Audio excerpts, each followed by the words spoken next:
Nuzzel. Nuzzel, the best newsletter tool you have never heard of.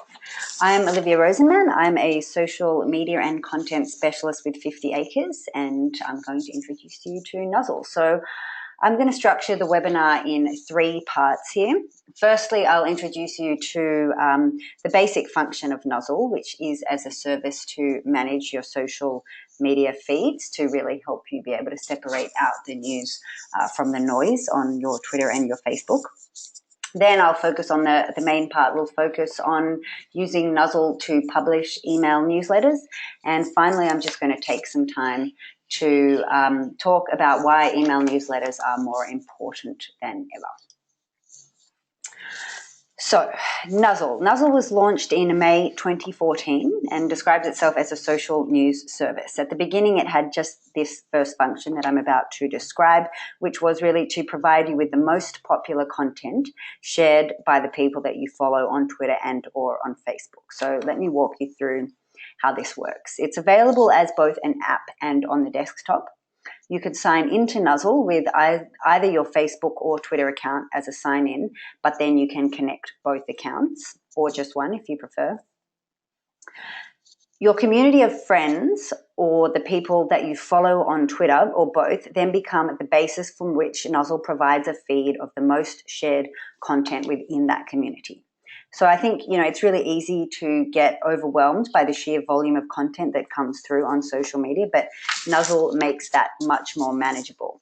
And it's quite a simple concept. So while you or your organization's account, you're probably following a whole lot of people on Twitter or Facebook, but it's very likely that you are following more like-minded people than not. So let's say, for example, you're a small NGO working in children's welfare, then you're probably following, a bunch of big international child welfare organizations like Save the Children or UNICEF, and probably some small local ones as well. Or, if you're a tech startup, you're probably following a lot of web developers or tech publications or entrepreneurs. And that group of like-minded people will probably make up a significant chunk of the people that you follow on social media. So then Nuzzel's algorithm essentially filters out the most shared. It works as a filter. It's a filter that identifies the most shared articles among your friends and followers. It's a very simple concept. It's that if something is being shared by many people in your community, then it's probably something that you should know about. And really what it presents is just a much more efficient alternative to, just to gulping down the information directly from the fire hoses that are the Facebook and Twitter feeds. And I think, an interesting way to think about it is that it's quite similar to the what's trending features that, that are already baked into both the Facebook and the Twitter interfaces, which I think probably, I personally don't find them very useful at all. So let's take this example, which is from my own Facebook What's Trending. That's a screenshot from a couple of days ago. We can, we have a good idea as to why all of these things are trending, but they're not really in my particular interest field when it comes to my work. Similar with Twitter's trending. This is a screenshot from, I think it was just before the weekend. Yes, it was just when Bob Dylan had been awarded the Nobel Prize, as you can see from what was trending.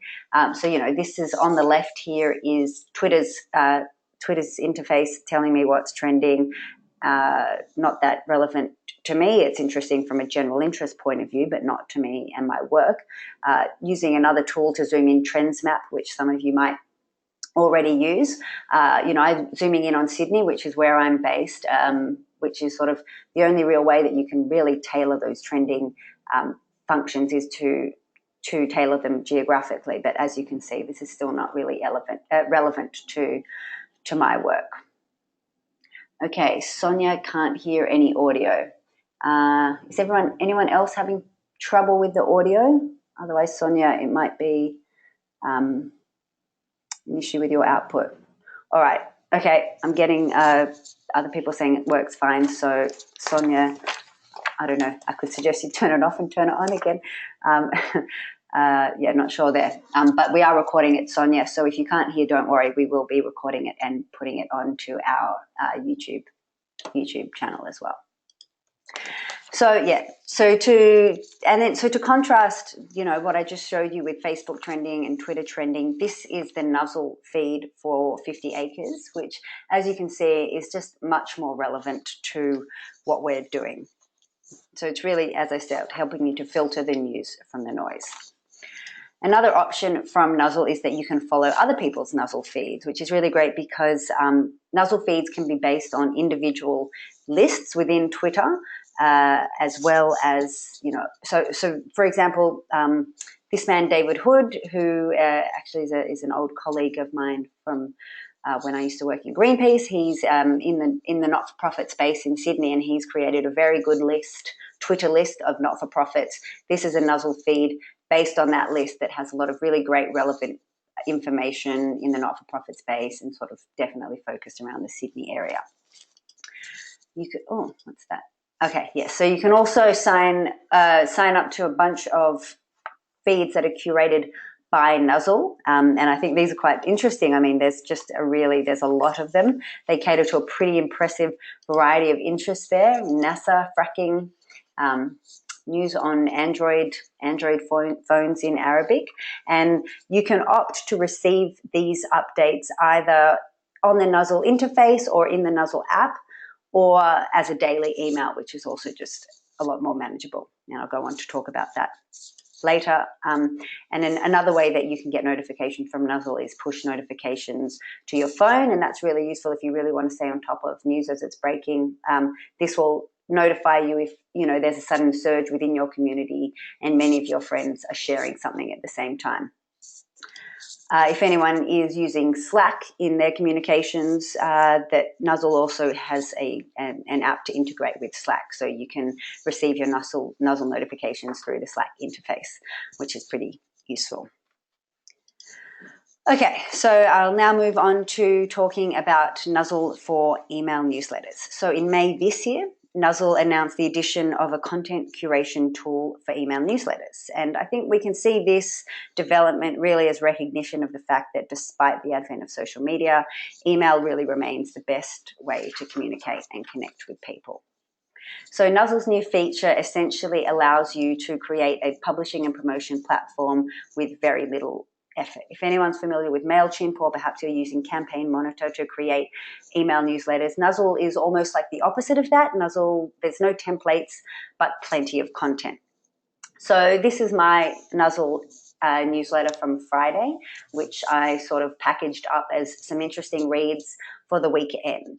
So on Friday, I logged into Nuzzel. I got a list of what were the top 5 stories that had been trending on my list throughout the day. And also, the top 5 is the initial choice, but if you don't like those 5, it will also provide you with a bunch more of content that has been trending within your community, and you can choose, you can throw some out and drag some in, and you can include more than 5 or less than 5. You have a lot of control over what content you select, but you don't really waste any time fiddling around with the template to make it look nice. It's sort of a very slick, quite a minimalist template. As you can see, there's no changing that. It just sort of presents the information there. And I think that's great, because I think we can often get very distracted trying to make something look nice, whereas what's really important is the content. So just to zoom in there at the top, it has a basic greeting with your Twitter bio, which you can alter that a little bit to within Nuzzel, so it goes out. It can be a little bit longer on your Nuzzel newsletter, and then you have the option to add a daily commentary. So this was my little message to my followers for the weekend, trying to provide them with some good reading for the weekend. So this is what it looks like to create the newsletter. So you can see on the top left-hand story. So it will basically formulate and present you with a ready-made newsletter, and then you have the option to change the stories and add the commentary. As I said, very simple. There's few choices about, obviously you have the complete control over the content, but, just very few moving parts, which makes it quite simple. So as you can see, the top left, there's a button if you want to change the stories, and just little drop-down boxes for you to add commentary if you like. On the top right-hand, there's a button to promote, and basically that provides you with a link that you can share across your social media. You can put in all your other communications with people that will provide people with a link that they can then visit to subscribe to your newsletter.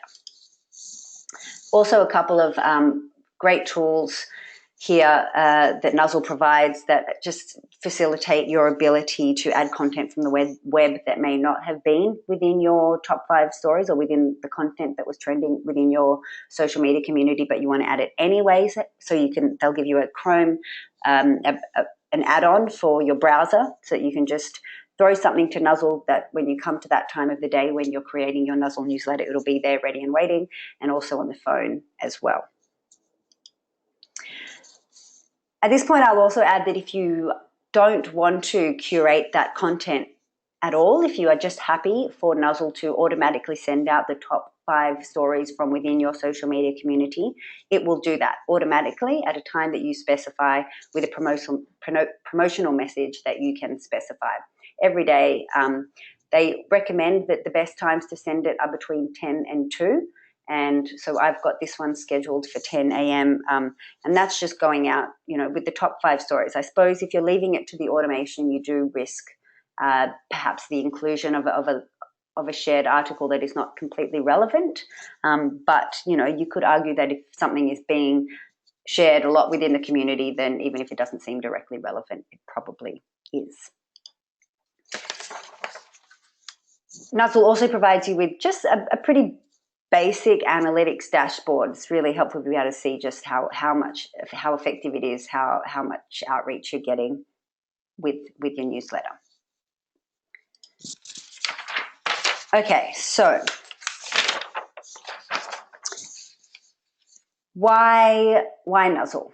I think it's interesting to just take a step back here and think about why you might use a tool like this. It's a little bit different to how you might previously have thought about your email newsletters. So I think, previously you might have thought that email newsletters are about promoting you and your work, and this is a bit different. This is about sort of promoting yourself as a trusted source. You will build an audience of subscribers who receive your newsletter every day, at the same time every day, with content that is timely and relevant. So you're providing a service. You are the source of industry news to your subscriber. And I think that the profile building and the promotion that you get through doing that is actually a really valuable thing. I think the benefit of using Nuzzel over social media, I mean, I'm not saying it's either or, but I think when you think about it, everyone who has Twitter or Facebook has an email address, but not everyone who has an email address has Twitter or Facebook. So there's great potential here to broaden your reach, to bring people in who perhaps don't use social media, to sort of bring them in on the social media experience and share with them a whole range of content as well. So I think, now we'll just take a step back and think about the value of email newsletters. And, I think despite several proclamations in the past 10 years that email is dead, we've had several new technologies that have proclaimed to be their final killer of email: Facebook, Messenger, Slack, Yammer, GChat. But in fact, email just won't die. It, in fact, continues to grow. So the number of emails sent worldwide in 2015 was 205 billion, and that's predicted to grow to 246 billion in 2019. This is from a study. I've included the link down the bottom so you can check out the whole study when we send around the slides. The number of global email users was 2.6 billion in 2015, predicted to grow to 2.9 billion by 2019. And I think that's interesting when we compare it with Facebook's 1.13 billion daily active users. So there's more than twice the amount of people using email than using Facebook. I think that's something interesting to note. The average email user sends and receives 122 emails a day, which is great because I think it proves the point that people are still using a lot of email. It's also not so great because it does mean that you've got a lot of competition in your subscribers' inbox. So at this point, I think what I want to do is take a quick look at the news industry where there are some really interesting developments with email newsletters. So Quartz, for those of you who aren't familiar, Quartz is it was a digital-first news organization that launched in September 22. It focuses mostly on business, finance, and tech news, but in a very easy to read way, and they were very mobile first in the way that they developed mostly short sort of 400-word stories that they're expecting people to read on their phone. So they launched in September 2012 and in just under 2 years grew their audience to 5 million people. And a lot of that growth was in fact attributed to their email, which is the Daily Brief. So the Daily Brief is a morning news briefing. You can opt into either the Americas edition, Europe and Africa, or Asia, and that arrives in your inbox every morning between 6:12 and 7:48. And I think what's interesting about the Quartz Daily Brief is it's not simply links to Quartz stories. It's in fact includes links to a huge variety of news sources, including many that would be considered to be direct competitors of Quartz. But, this quote here from the senior editor, Zach Seward, he says, our only objective is to write the best possible morning news briefing that we can. We're not trying to drive traffic to the site. I think when, there's a lot of Quartz is definitely, the Daily Brief is up there amongst the examples of the best email newsletters. I've included this link here with some great tips from Quartz, which I think is very worth reading. But, what they set out to do was become part of a morning ritual. They've spoken about this idea of wanting to be, to get 3 to 4 minutes every morning of, their audience is mostly professionals. So just to grab that small period of time every morning and create a really loyal audience that way. So I just had a look at one from late last week, one of the Quartz Daily Briefs. I counted of 23 links in that newsletter. Only 5 were actually links to Quartz content. I have a quote here from another one of their executives that says that, they're not trying to fool their readers into thinking they're the only source of information on the internet. People aren't stupid. They know that there's a big world wide web out there. The Washington Post. Okay, the Washington Post has just recently invested in creating its own newsletter building tool called Paloma, and that move, I think, really was made in recognition of the fact that relying on a third-party provider was not really appropriate for what was such an important part of their business. The Skim is another US-based newsletter. So this is a news organization that exists only as an email newsletter. It's a daily newsletter that sort of distills the day's headlines into a few key points and just conveys them in a very conversational, friendly, easy to digest style. They have more than 4 million subscribers. They're slanted towards people between, in their 20s and 30s. Their biggest audience is women between the ages of 22 to 34. But they just announced last week that they had received another $500,000 in investment, and those investors included the New York Times, and that was following on from an initial $8 million that they'd received in June. So I think it's really interesting to look at the news business because these are large organizations that have just tried everything when it comes to online audience engagement. And what we're seeing is that after they've tried social media, they've tried their own apps, chat bots, it's email, which was there since the beginning of the internet, has been the best way to reach them. So this quote from Joel Pawelski, who's a social media expert and digital media consultant, said this: "There is kind of a renaissance for email as a platform for people who want to keep updated. People realize that all this info on the internet is difficult to find, and it's all about finding a person who you trust to do that for you." That quote came from this study, which I've also included the link to. I think it's really worth a read. It's only about 10 pages long. It's very readable. But it really just it really reinforces that point that developing a relationship with a subscriber through email is the strongest way to connect with them online.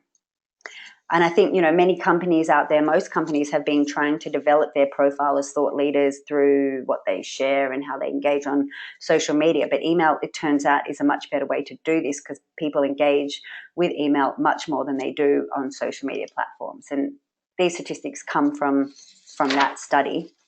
Email newsletters provide 40 times the engagement of social media. A Pew Research study in the States found that 88% of American smartphone owners had used email at least once during the week of the study, compared to 75% who use social media. And this Swedish study found 94% of people use email, compared to just 70% using Facebook. So, while email, it's not intuitive, I think, it's not as visible or as public as social media or a website, but it really is still the main channel by which the world communicates online. And, I guess I'd ask you to think about your own behavior. What do you do first thing in the morning when you reach for your phone out of bed or sit down at your computer? Do you check your email first, or do you check your social media? I know I certainly check my email first. So at this point, I'll just stop, and if anyone has any questions, I'm happy to answer those. I'll just recap what I've said. I think as communications practitioners right now, Nuzzel offers a tool that can provide two really useful functions. So the first one, using it as a filter to be able to manage your social media input, is very valuable. To get an email at the end of the day you can choose when you want to receive it. That distills everything that's been happening in the social media world into 5 key stories is very useful. It's going to save you a lot of time. And then secondly, this low effort but very high value email newsletter publishing tool. And, I think I'll just finish saying that I've read over the past couple of days, some industry rumors that the CEO of Nuzzel, Josh Abrahams, is going to take over as the Twitter CEO, and that Nuzzel may turn into Twitter News. They just received a $5 million investment potentially to that end. So, I think in this Silicon Valley world of tech and apps, you don't know what can happen. But right now, the tool Nuzzel is still open and free to use, and I think that this is a great opportunity for people in communications to cash in on it. So I'll just see if I have any questions here. Lena's asking, just wondering if you can create your own content within. Lena, you can create your own content in as much as you can add as many words in commentary to each link, but there's not really the facility for you to add large swathes of your own text into a Nuzzel newsletter. And you could use it. It would be a great way to communicate with your employees for an internal staff newsletter. If there's content that you want them to be across, but at the same time, it is public. You have a Nuzzel feed, and that is public to anyone else who is on Nuzzel. So you definitely wouldn't want to be putting, any private or sensitive information that you weren't comfortable with the whole world or the whole world that's on Nuzzel knowing, because it really is, it is out there. It's much more about sharing the content. Okay, Roz.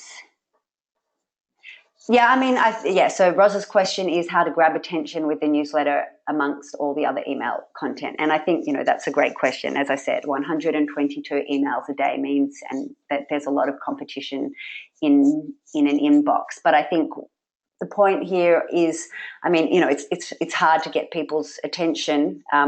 You can write the best subject line ever, but what's going to make someone open an email is if that's providing them something valuable. And I think what Nuzzel offers you the opportunity to do here is really to be their trusted source, and that's how you'll get people opening the email. And you can monitor open rates through the basic analytics dashboard that I showed you.